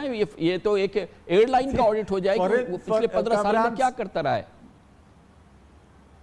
कामरान साहब, फॉरेंसिक ऑडिट के लिए फिर वही होगा, जो लोग आएंगे, जो लोग बनेंगे, वो वही लोग होंगे जो इनके मातहत होंगे, जो इनको ही कवर अप करेंगे। मगर इंडिपेंडेंट हो सकता होगा ना, ऐसी इंटरनेशनल बॉडीज होंगी जो कर सकती हैं। हाँ, हो सकता है, दुनिया में आप करना चाहें तो हो सकता है। सबसे पहले तो I think the chairman PIA should audit the safety department of PIA, the training department of PIA, the flight operation of PIA, उनका तो पहले ऑडिट करें ना कि वो क्या कर रहे थे। बहुत शुक्रिया जनाब एजाज हारून हमारे साथ मौजूद, एक्सपीरियंस पायलट हैं PIA के और PIA के मैनेजिंग डायरेक्टर भी रह चुके हैं। दोनों पर्सपेक्टिव हमारे साथ शेयर कर रहे थे, लेकिन पता तो शायद चलेगा या नहीं चलेगा कि किसका कसूर है। और ये वो एयरलाइन जिसके 15 साल में 5 इंसिडेंट्स हो चुके हैं और बड़े क्रैश हो चुके हैं 4 और फिर दूसरे हो चुके हैं, इसका मतलब ये है कि बहुत बड़ा प्रॉब्लम है इस एयरलाइन के साथ, इसके फ़्लाइट ऑपरेशंस के साथ, इसके इंडिविजुअल्स के साथ। और यकीनन हमें नहीं पता है कि हमारे पायलट्स भी जो हैं वो कितने SOPs को और जो रेगुलस रूल्स होते हैं दुनिया में उसको फॉलो करते हैं नहीं। मगर जो चले गए बेचारे, वो जो अलमनाक, जो दिल खराश मामलात हैं उन फैमिलीज़ के जो कि जिनके लव्ड वंस इसमें ट्रैवल कर रहे थे, और अब 5 दिन बाद उनके लिए कितना बड़ा ये टॉर्चर है कि अभी तक उनकी बॉडीज़ नहीं मिली हैं, क्योंकि उनकी आइडेंटिफिकेशन नहीं हो सकी है, क्योंकि हमारे पास हमारे मुल्क में DNA के वो एडवांस सिस्टम्स नहीं है, हमारे पास वो टेक्नोलॉजी नहीं है कि जिससे कि हम ये काम ज़रा जल्दी कर पाते। और यकीनन इसमें भी बड़े सीरियस मसला है और ये बहुत बड़ी ट्रेजेडी है। इसकी मज़ीद तफसीलात हमसे शेयर करेंगे। हमारे साथ मौजूद हैं जनाब फैसल ईदी फाउंडेशन के रूह रवा हैं। बहुत बहुत शुक्रिया फैसल ईदी साहब। जिस वक्त हम आपसे बात कर रहे हैं उस वक्त बॉडी आइडेंटिफिकेशंस की और हैंडिंग ओवर की क्या करंट पोजीशन है, इस वक्त क्या ताज़ा तरीन सूरत हाल है? कामरान साहब, एक जो है ना दुनिया के अंदर जो बॉडीज़ अनआइडेंटिफाइड होती हैं उसके 3 तरीके होते हैं आइडेंटिफाई के। एक जो है वो फिंगरप्रिंट होता है, एक DNA होता है और एक डेंटल आइडेंटिफिकेशन होती है। तो इनके फिंगरप्रिंट्स तो हैं नहीं। अब बाकी जो है वो 2 चीज़ें रह गई। तो इन दोनों तरीक़ों से जो है वो कोशिश की जा रही है और सैम्पलिंग ली गई हैं, इनकी रीसैम्पलिंग भी हुई है और 1 से ज़ायद लेबॉर्ट्रीज़ ने भी ली हैं। तो DNA पे तो काम हो रहा है और साथ ही साथ डेंटल पे भी जो है वो NDMA और जो है वो सिंध गवर्नमेंट मिल के जो है वो कोशिश में। मगर फैसल साहब ये बताइएगा कि क्या फिंगरप्रिंट से जो नादरा के पास रिकॉर्ड होता है, सारी चीज़ें होती हैं, हम अभी तक आइडेंटिफाई नहीं कर सके हैं कि ये फिंगरप्रिंट किस पैसेंजर का था, जिससे कि हम कह सकें कि ये बॉडी जो है ये फ़लाँ पैसेंजर की है क्योंकि उसके फिंगरप्रिंट्स कह रहे हैं? नहीं, फिंगरप्रिंट्स इस काबिल नहीं है कि जो है वो उनको लिया जा सके। वो मस्क हो गए हैं, बर्नट हो गए हैं, तो इनकी बॉडीज़ के इसकी वजह से जो है वो फिंगरप्रिंट्स पे तो बिल्कुल भी नहीं जाया जा सकता। अब 2 चीज़ों पे हो रहा है, एक जो है वो DNA पे है और एक डेंटल आइडेंटिफिकेशन पे। तो डेंटल आइडेंटिफिकेशन के 30 के करीब इनके पास रिकॉर्ड हैं, तो जिसमें से 4 या 5 4 जो हैं वो आइडेंटिफाइड हो गए हैं और इन्होंने 6 या 7 बॉडीज़ पे अब तक इन्होंने काम किया है और ये कर रहे हैं। मुझे लगता है कि 1 या 2 दिन में ये लोग भी जो है वो ये सारी बॉडीज़ को। अच्छा, और ये बताइएगा कि जिन लोगों की आइडेंटिफिकेशन हुई है, जो कि बॉडीज़ हवाले कर दी गई हैं, वो कैसे हुई हैं, और जिनकी नहीं हुई है यानी कि DNA बेस्ड आइडेंटिफिकेशन हुई है, और अगर जिनकी नहीं हुई है तो उनकी DNA बेस्ड आइडेंटिफिकेशन में प्रॉब्लम क्या है? क्या हमारे पास वो सिस्टम्स नहीं हैं, इतने एडवांस सिस्टम जो कि दुनिया में अवेलेबल है, या ये कि कोई और इसका एक सीरियसली ऐसे इश्यूज़ हैं जिसको कि कोई कुछ नहीं कर सकता? DNA کا جو ہے وہ ابھی ایک ہی باڈی کا رزلٹ آیا تھا اور اس سے اس باڈی کو حوالے کر دیا گیا ہے. باقی ریزلٹس جو ہیں وہ اویٹنگ ہیں اور ٹائم میرے خیال سے کنزیومنگ ہے یہ ٹیسٹ, اور پہلے بھی اس سے جو ہے یہ پہلے ٹیسٹ کیے گئے ہیں تو اس میں بھی کافی عرصہ لگتا ہے, اور 3-4 انسیڈنٹس میں تو ان کے ریزلٹس بھی نہیں آئے تھے. باقی جو ہے ایک یہ DNA کا رہ گیا اور ایک ڈینٹل کا رہ گیا. ڈینٹل بھی جو ہے وہ 100% لوگوں کا نہیں کر سکتے. اور فیصل صاحب اس کا مطلب یہ ہے جیسے آپ نے کہا کہ اس سے پہلے کئی ایسے واقعات ہیں جس میں DNA فائنلی بتا ہی نہیں پایا, تو یہ بھی امکان ہے, یعنی کہ یہ بھی ایک امکان ہے کہ شاید DNA سے سب کی کنفرمیشن نہ ہو پائے اور ہم خدا نخواستہ نہیں پہچان پائیں ہر باڈی کو. ہاں بعض اوقات ہوتا ہے ایسا DNA کا, یہ جو ہے وہ ایسی بھی ایگزامپلس ہیں کہ جو ہے وہ آئیڈینٹیفائی نہیں کر پاتے کیونکہ جو سیمپلز ہوتے ہیں وہ اس قدر خراب ہو جاتے ہیں کہ وہ اس قابل نہیں ہوتے کہ ان کو پروسیس کیا جائے. تو کچھ باڈیز میں ہو جاتا ہے لیکن کوئی ایسی ہوتی ہے شاذ و نادر, لیکن ہوتا ضرور ہے. اور یہ جو آپ کے ہاں واقعہ ہوا جس میں کہ لوگ بیچارے فیملیز جو کہ بہت ہی ڈیسپریٹ تھے, وہ پھر کچھ باڈیز جو ہے وہ آپ کو ان کو دینی پڑی, تو وہ کس گراؤنڈ پہ آپ نے دی باڈیز ہے؟ یہ رپورٹ تو یہ ہوا ہے کہ وہ زبردستی باڈیز لے گئے, تو کیا ہوا تھا یہ واقعہ؟ ہاں وہ یہ ہوا یہ کہ جب ان کے جو بیچارے جو تھے تو پریشانی جو ان کے ورثہ ہیں اور تکلیف میں تھے اور وہ چاہ رہے تھے کہ ان کی باڈیز جو ہے وہ فوراً ان کے حوالے کی جائے, تو وہ ان کو تلاش کرتے رہے مختلف اسپتالوں میں. تو انہوں نے کسی نے جوتے سے کیا, کسی نے کپڑے سے کیا, کسی نے جو ہے وہ بالوں کے اسٹائل سے, یا کسی نے پیشانی یا یہ ہونٹ ملتا ہے, تو اس طریقے سے انہوں نے 1-2 چیزیں میچ کی اور کوشش کی کہ ہم جو ہے یہ اس باڈی کو ریلیز کر کے لے جائیں. اور ان کو ہمیں روکنا بہت مشکل پڑ گیا کیونکہ پولیس کوئی جو ہے وہ اونرشپ نہیں لے رہی تھی, اور ویسے یہ کام جو ہوتا ہے وہ میڈیکو لیگل آفیسر کا ہوتا ہے یا IO کا ہوتا ہے, تو انہوں نے بھی جو ہے وہ اتنا کوئی ایکشن نہیں لیا, جس کی وجہ سے گویا کہ آپ کا سسٹم ہیلپ لیس ہو گیا اور آپ کو ان لوگوں کو الاؤ کرنا پڑا موگ میں, جہاں پر جا کے یہ بیچارے خود ایک باڈی کو چیک کر رہے تھے اور ڈھونڈ رہے تھے کسی کلو کو جس سے کہ وہ اندازہ لگا سکیں کہ یہ ان کے پیارے کی یا پیاری کی باڈی ہے یا نہیں. گویا کہ پھر سسٹم جو ہے وہ ہٹ گیا راستے سے, اور پھر یہ لوگ ایک باڈی کو خود آئیڈینٹیفائی کرنے کی کوشش کر رہے تھے. جی بالکل, یہ انسیڈنٹ تو نیشنل لیول کا ہے, لیکن اس میں جو ہے وہ تھوڑی سی نیگلیجنسز ہوئی ہیں جو کہ بعد میں کور اپ کر لی گئی ہیں, اور اب جو ہے وہ سائنٹیفک انداز میں کوشش کی جا رہی ہے کہ ان کو آئیڈینٹیفائی کیا جائے, کیونکہ ایک قسم کے جوتے جو ہیں وہ 3 آدمی کلیم کرنے کے لیے آ گئے, تو یہ جو ہے وہ اس طرح تو مشکل ہے نا کہ جوتوں سے جو ہے وہ آپ کسی کی شناخت کریں, اور ایک جوتا جو ہے وہ ایک آدمی کے لیے تو بنتا نہیں ہے, یہاں پہ تو ہزاروں کی تعداد میں جو ہے وہ لاکھوں کی تعداد میں بنائے جاتے ہیں, تو اس وجہ سے جو ہے وہ کنفیوژنس ہے. گویا کہ ابھی بھی بڑا کنفیوژن ہے اور یہ ہمیں نہیں پتہ ہے کہ کب یہ آئیڈینٹیفیکیشن ہوگی, اور ہوگی بھی یا کبھی نہیں ہوگی. ہوگی تو صحیح, مجھے امید ہے کہ ہوگی, اور جو ہے اس کو تھوڑا سا ٹائم لگے گا, لیکن یقیناً کچھ شاید ایسی باڈیز رہ جائیں جو کہ ہمیں آخر میں اجتماعی قبر کے اندر جو ہے وہ تدفین کرنی پڑے. یقیناً بہت ہی دردناک ہے, بہت ہی دردناک, بہت ہی دل خراش پورا معاملہ ہے. کمرشل بریک, اس کے بعد ذکر کریں گے. ایک اور بہت ہی دردناک معاملہ ہے, پاکستانیوں کو نہیں ہے احتیاط, نہیں ہے خیال. کرونا وائرس کا معاملہ ہے. عید کے دن آئے, حالانکہ کریش ہو گیا تھا, شاپنگز پہ بھی بے تحاشا رش دیکھنے میں آیا, عید کے دوران بھی بے تحاشا رش دیکھنے میں آیا. نہ احتیاط نہ خیال, جیسے تیسے لوگوں نے عید تو گزار دی, باقی اب اللہ رحم کرے. بہت ہی بری صورتحال تھی. اور اسی دوران اب دیکھنا یہ ہے کہ کتنے لوگ اپنے آپ کو ٹیسٹ کراتے ہیں. پاکستان میں ٹیسٹنگ کی کیا سچویشن ہے, یہ سب کچھ جاننے کی کوشش کرتے ہیں چھوٹے سے وقفے کے بعد.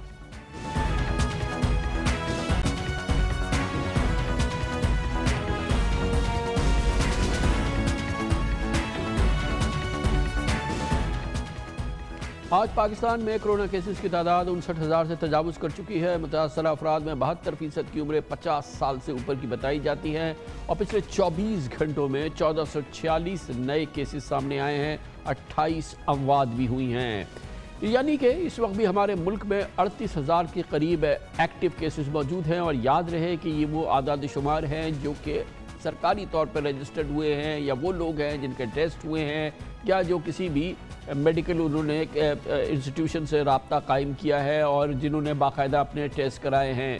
लेकिन हम अच्छी तरह से जानते हैं कि तादाद कहीं ज़्यादा होगी, लेकिन उसकी एक बड़ी वजह ये सामने आई है कि इस ईद पर हुकूमत की लाख तंबी के बावजूद इस प्रोग्राम के ज़रिए, दूसरे मीडिया के ज़रिए पाकिस्तानियों को बार बार ख़बरदार करने के बावजूद वही हुआ जिसका ख़दशा था, और वो ये कि पाकिस्तानियों ने ईद एहतियात से नहीं गुजारी। ईद से चंद रोज़ पहले हर शहर में दुकानों और मार्केट्स में जब मैं गफ़ीर लोगों के देखने में आए, लोग बुरी तरह से टूट पड़े। ऐसा लगता है दुकानों में किस बात की सोशल डिस्टेंसिंग, किस बात की एहतियाती तदाबीर, किस बात का एहतियाती कोई रद्दअमल हमने कहीं नहीं देखा।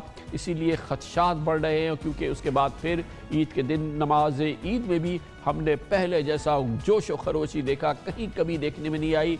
कई जगहें थी जहां पर लोगों ने नमाज ईद अदा करी सोशल डिस्टेंसिंग के एहतियाती तदाबीर के साथ, लेकिन पाकिस्तान के कसीर इलाकों में, पाकिस्तान के मेजॉरिटी ईदगाहों में इस किस्म की कोई सूरत हाल देखने में नहीं आई। गोया कि पाकिस्तान ने पिछले 5 दिन जो है वो कोरोना से छुट्टी के मनाए।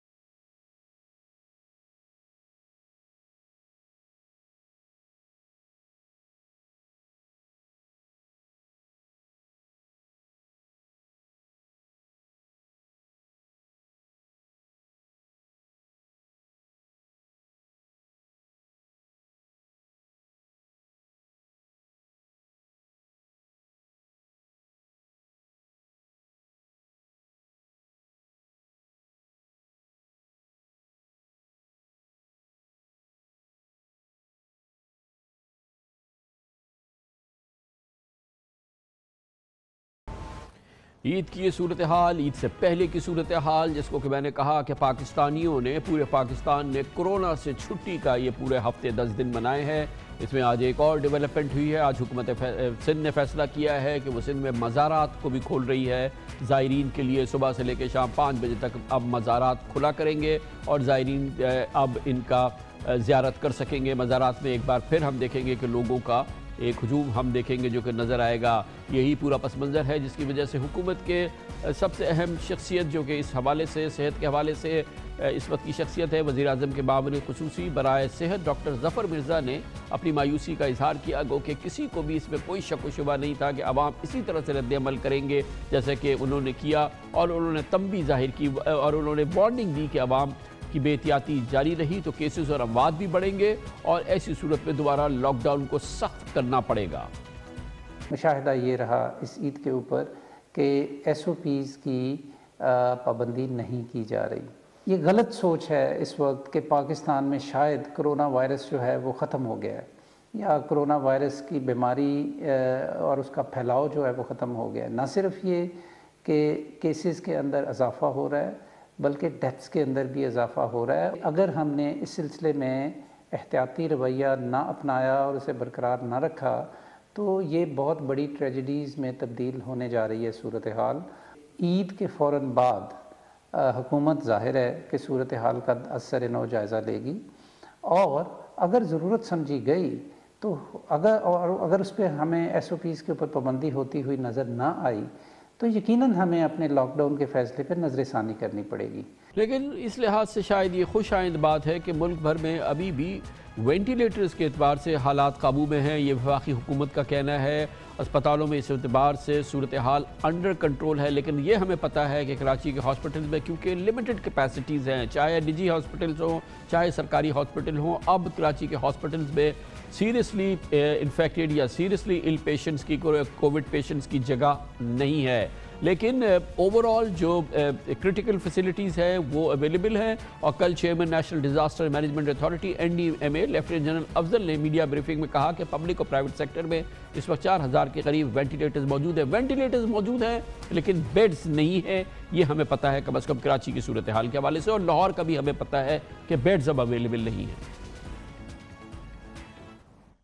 वेंटिलेटर्स का पाकिस्तान में अल्हम्दुलिल्लाह अभी तक कोई मसला नहीं है। इस वक्त पाकिस्तान के अंदर तकरीबन 4200 के करीब वेंटिलेटर मौजूद हैं। इन 4200 वेंटिलेटर्स में से तकरीबन 1350 के करीब वेंटिलेटर कोविड के लिए किए गए हैं। 31 मई तक 585 ICU वेंटिलेटर होंगे, लगभग 200 के करीब हमारे पास पोर्टेबल वेंटिलेटर्स होंगे, 500 के करीब जो हैं CPAP और BiPAP होंगे। इस वक्त 128 लोग कोविड की वजह से वेंटिलेटर्स के ऊपर हैं। किसी भी शहर में अभी तक कोविड वाले जो वेंटिलेटर हैं वो 50% से ज़्यादा इस्तेमाल नहीं हुए। इस वक्त पाकिस्तान के अंदर जो है पब्लिक सेक्टर में 365 अस्पताल जो हैं उनको हम इस्तेमाल कर रहे हैं कोविड के लिए। 10,944 बेड ICU बेड्स। इस वक्त जो बेड इस्तेमाल हो रहे हैं उनकी तादाद 2,211 बेड्स है।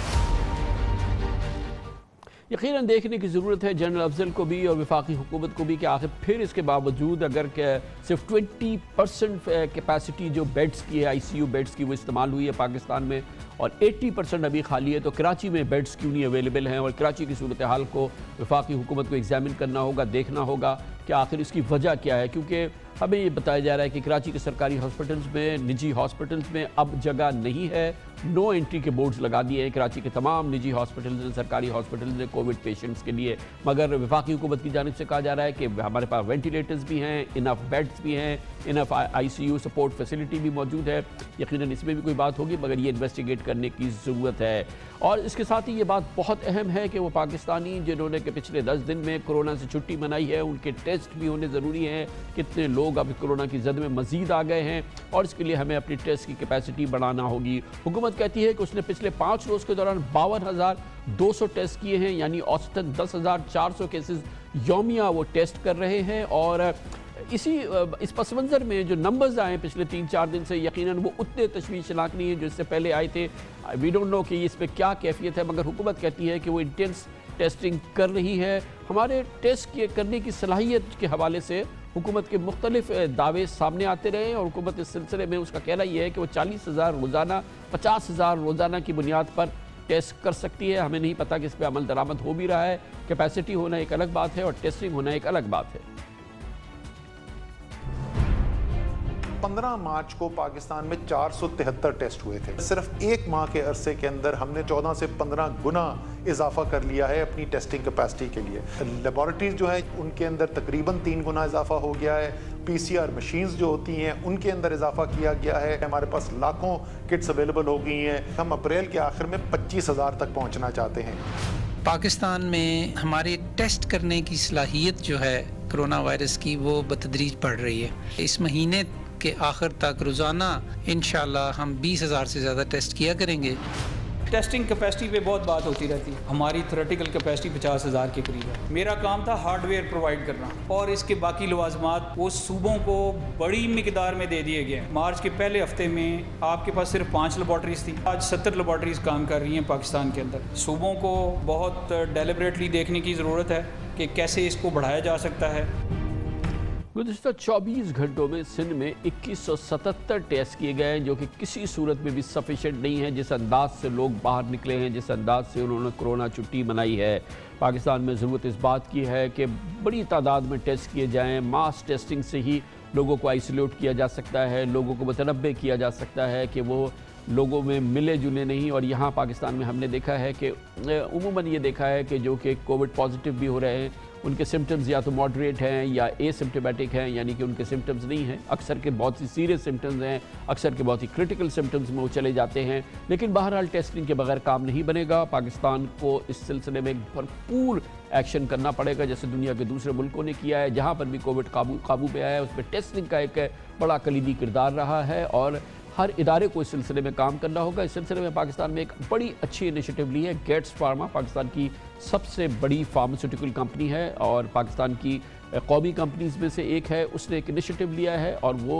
एंटीबॉडीज़ टेस्टिंग के हवाले से उन्होंने बहुत बड़ी कैपेसिटी हासिल की है। गेट्स फार्मा को उन्होंने कोविड फ्री किया है और अब उनकी फैसिलिटीज़ हासिल हैं लोगों को या इदारों को या पाकिस्तान की इदारों को کہ وہ اس کو ماس ٹیسٹنگ کے لیے استعمال کرے. پاکستان میں ٹیسٹنگ کی صورتحال پر بڑا اچھا تجربہ حاصل کیا ہے گیٹس فارما نے پچھلے 3 ویک ایک مہینے کے دوران.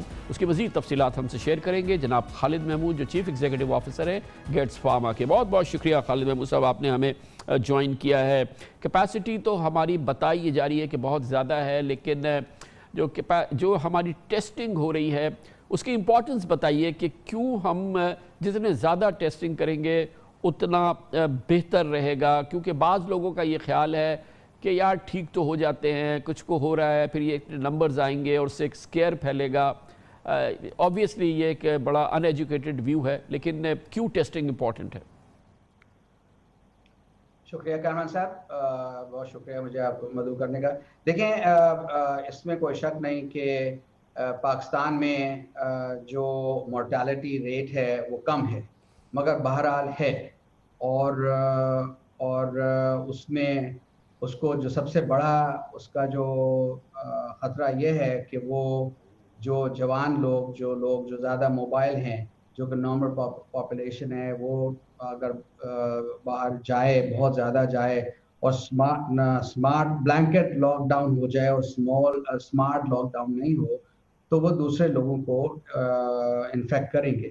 اس میں جو طریقہ ان ملکوں نے اختیار کیا جیسے Germany, Australia, New Zealand, Vietnam وغیرہ, جہاں پہ بہت کم ہے پریولنس اور وہاں اتنی اموات نہیں ہوئی ہیں, انہوں نے بیسکلی وہ ٹیسٹنگ کے طریقے استعمال کیے جو سیرو پریولنس اور اینٹی باڈی ٹیسٹنگ کے کٹس جس کو کہتے ہیں, اور انہوں نے بڑے میس طریقے پہ کیے اور بہت بڑے. اچھا یہ بتائیے ہمارے ایک عام ناظرین کو معاف کیجیے گا, مخل ہوتا ہوں کہ خالد صاحب ایک عام پاکستانی کو بتائیے کہ ٹیسٹنگ کے کتنے طریقے ہیں, اور کیونکہ پاکستان میں ہمیں یہ بتایا جا رہا ہے کہ جو ہے بیسکلی یہ پی سی آر کر رہے ہیں, یعنی کہ سواب ٹیسٹ کرے جا رہے ہیں ہر طرف, اور یہ کہتے ہیں ہمارے پاس اسی کی فیسلٹیز ہیں, کٹس ہیں. ان میں فرق کیا ہے آپس میں, اور کیا دونوں کی ایکول ایکوریسی ہوتی ہے اور دونوں کارگر ہوں گے کوئی بھی کسی بھی سسپیکٹ کو ٹیسٹ کرنے کے لیے؟ جی دیکھیں, جو دونوں ٹیسٹ ہیں وہ سٹینڈرڈائز ٹیسٹ ہیں, سب ساری دنیا میں استعمال ہو رہے ہیں. جو فرق مینلی یہ ہے کہ جو اینٹی باڈی ٹیسٹنگ کٹ ہے وہ ایک تو یہ سب سے پہلے یہ کہ وہ 25% آف دا کاسٹ ہے پی سی آر کی, وہ 10 منٹ میں 15 منٹ میں اس کا رزلٹ آ جاتا ہے. وہ جو ہے وہ آپ کو ہسٹری بھی بتاتی ہے کہ آپ کو پہلے یہ تھا, انفیکٹڈ تھے, اور اب آپ کی امیونٹیز بن گئی ہیں, اور اب آپ جو ہے اگر آپ ٹھیک ہو گئے ہیں بغیر کسی سمٹمز کے یا سمٹمز کے تھوڑے بہت سمٹمز کے بعد, تو آپ وہ جو پاپولیشن ہے جو اسمپٹومیٹک تھی وہ پلازما ڈونر بھی بن سکتی ہے. تو یہ آپ کو ہسٹری بتاتی ہے, یا آپ کو پاپولیشن کے بارے میں انفارمیشن دیتی ہے, اور آپ کو یہ بھی بتاتی ہے کہ اس وقت آپ ایکٹیو فیز میں ہیں یا آپ ٹھیک ہو گئے ہیں. جو پی سی آر ٹیسٹ ہے وہ بھی آپ کو صرف اور صرف بتاتا ہے کہ آپ پازیٹیو ہیں یا نیگیٹو ہیں, آپ کو ہسٹری نہیں بتاتی ہے. وہ تقریباً 4 گنا زیادہ ہوتا ہے.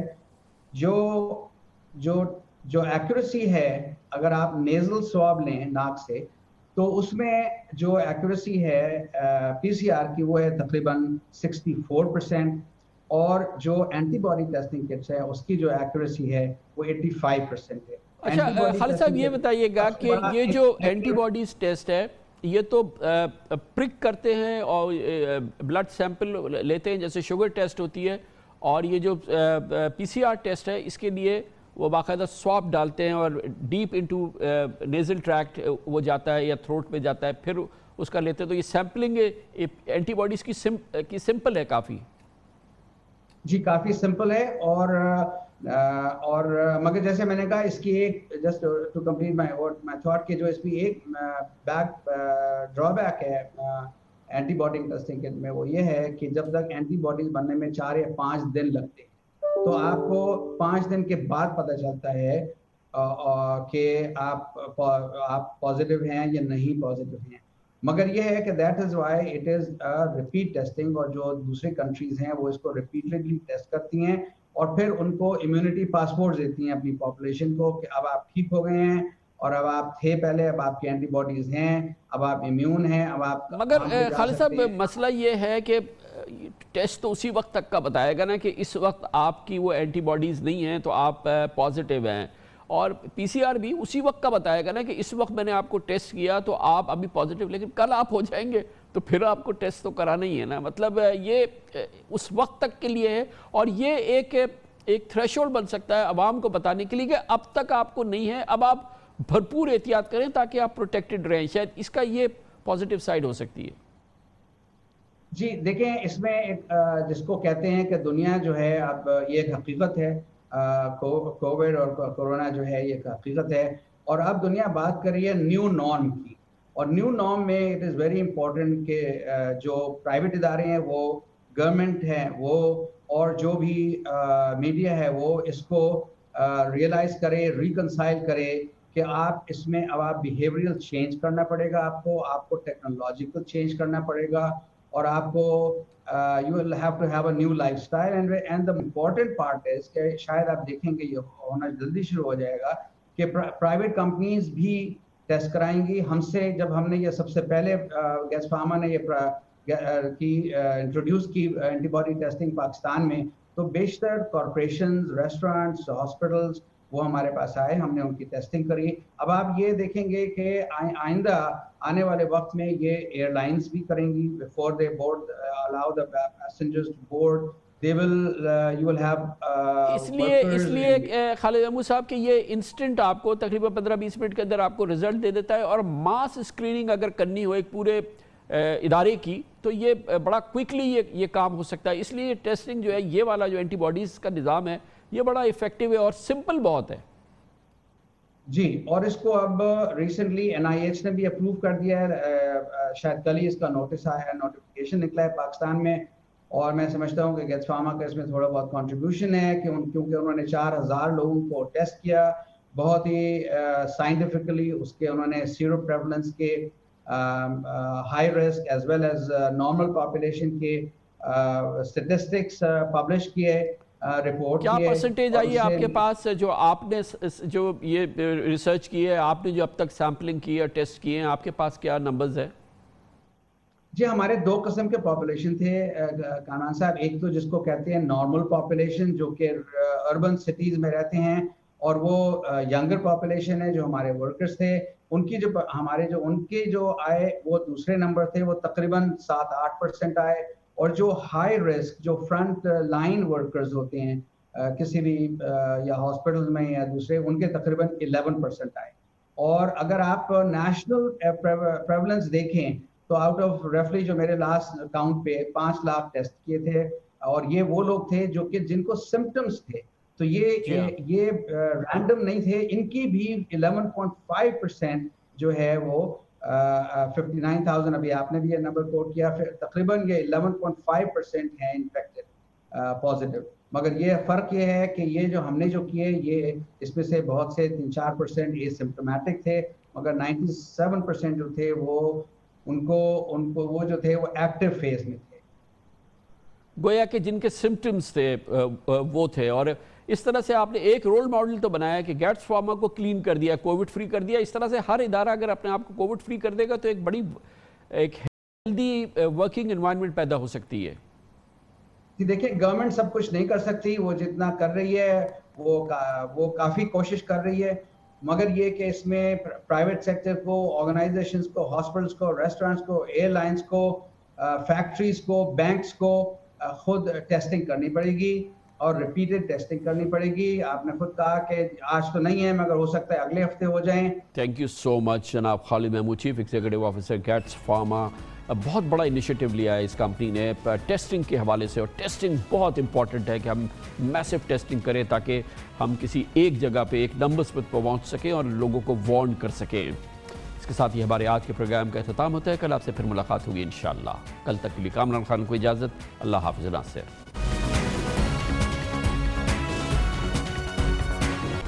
Hi, it's Sayyeda Shanaz here. Thank you for watching Dunia News. For more videos and updates, don't forget to click the subscribe button.